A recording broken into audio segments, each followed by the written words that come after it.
Biggest takeaways from week 2 Your that we smile. didn't get to. I'm tired of seeing it.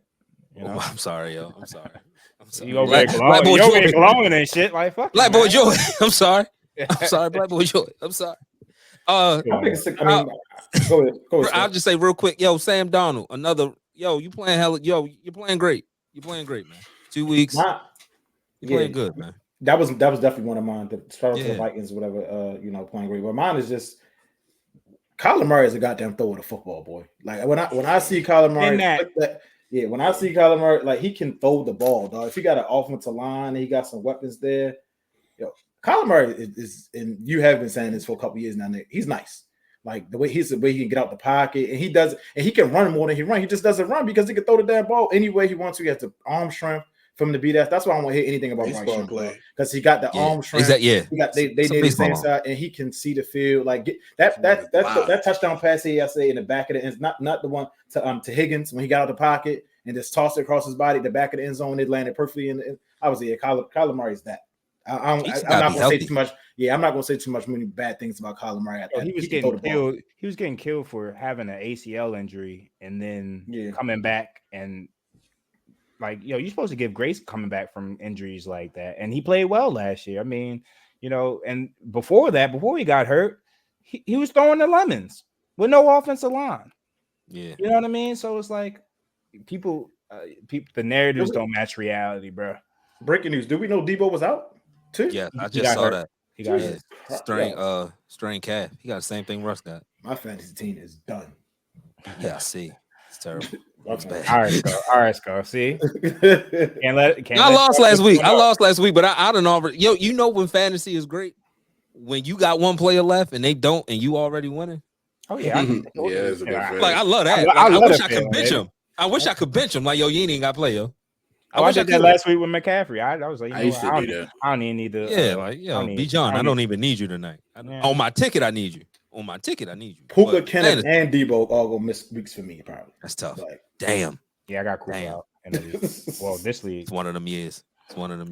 But to piggyback on the Kyler point, how they got Marvin Harrison Jr. involved, all of that, he's not fast. Don't matter if I'm fast. I'm going to run past you. Arizona once had a wide receiver. His name was Anquan Bolden. He wasn't fast. He was very successful in his career. You just got to be good at the position. This is why people got to stop getting their football takes off of Twitter unless it's from Nitty Gritty. You know what I mean? Like, why are you sitting there criticizing him not getting the ball to Marvin Harrison? Obviously, there was coverage bracketed to Marvin Harrison, and there's other reads that were open. People was really saying that?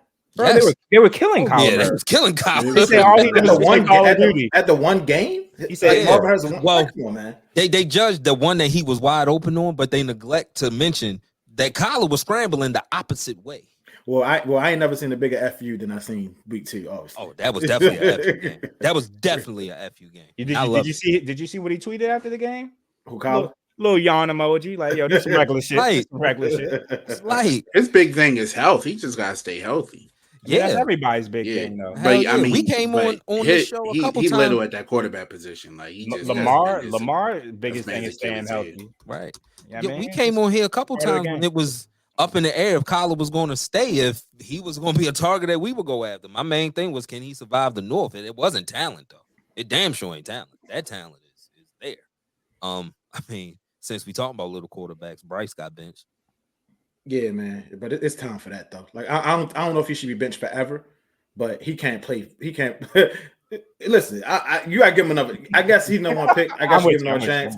But I'm not right now. No, I'm scarred from Kenny. Right don't now. You take that shit a week further. I mean, me personally, I wouldn't play him, but as a Carolina franchise, you can't not play. You can't give you no one pick only one chance. Bad goods. Bad goods. To be fair to Bryce Young, what it might be time for is him to be a coach at Alabama. You starting high. Yeah, have y'all seen?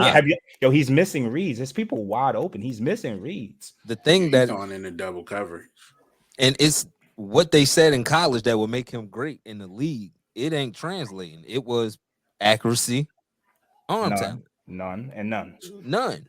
Like what they lied about Kenny was they lied. Accuracy, and they did not foul.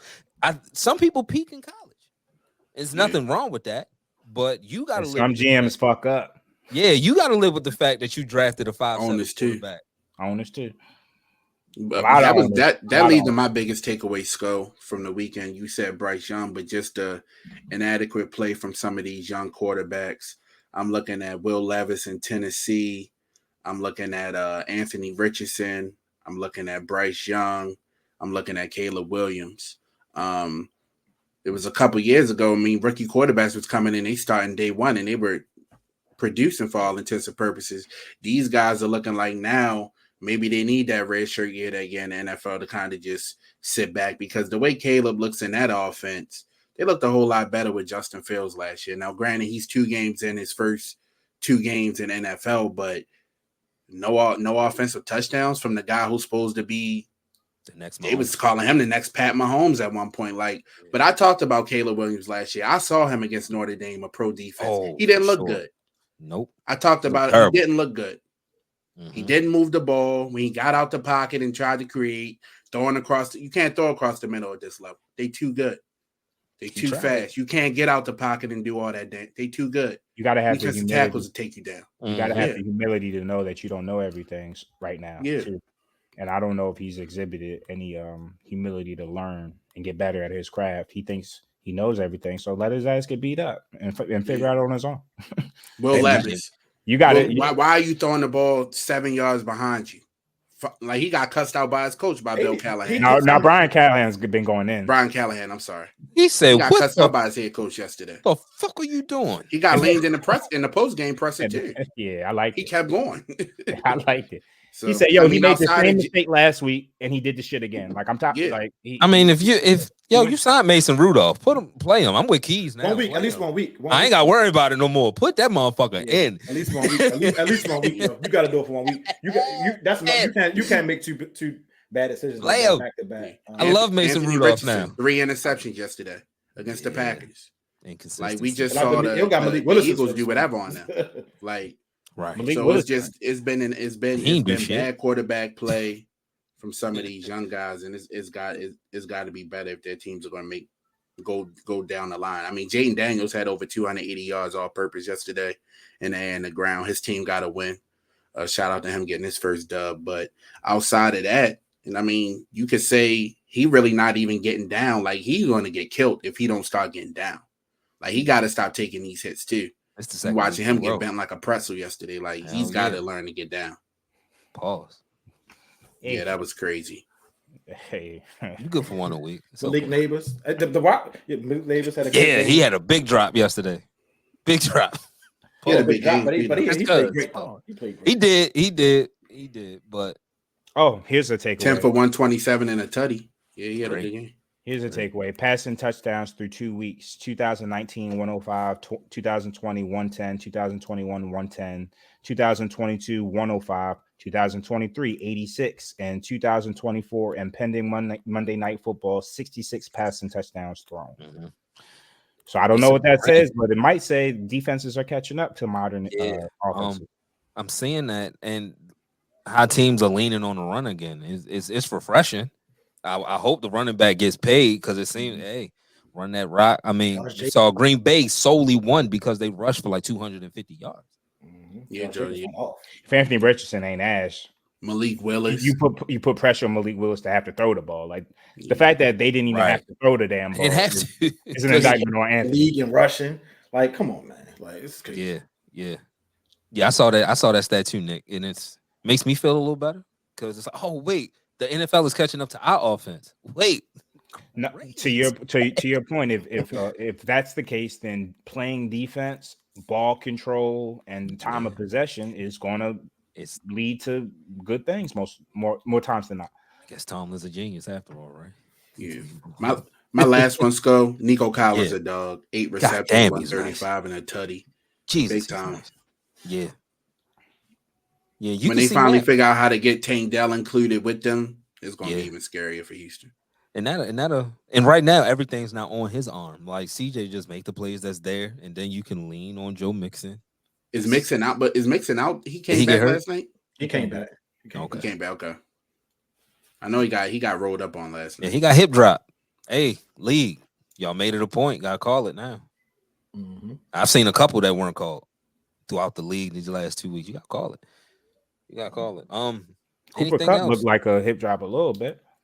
You know what I mean? Yeah, at the hip and then fell on his ankle. Yeah. Y'all made it a point of emphasis. You gotta call it. You gotta call it now. Fucking up my fantasy.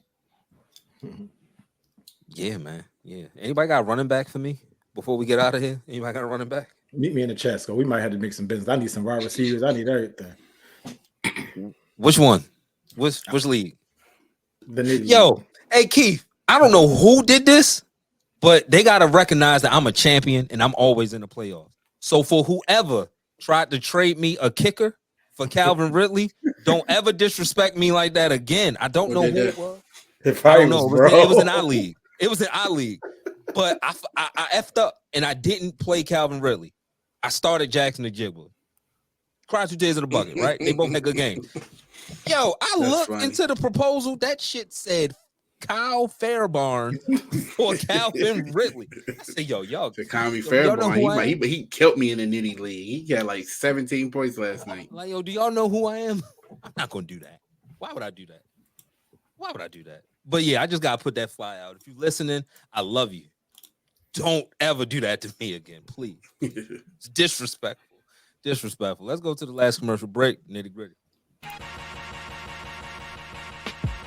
Hey, yo, Nitty Gritty Sports Talk is now on YouTube. Make sure you like, comment, and subscribe. And while you at it, follow us on Twitter and Instagram. Name the same across all platforms. Nitty Gritty Sports Talk. 3 Ravens and a Steeler. Now let's get back to the show.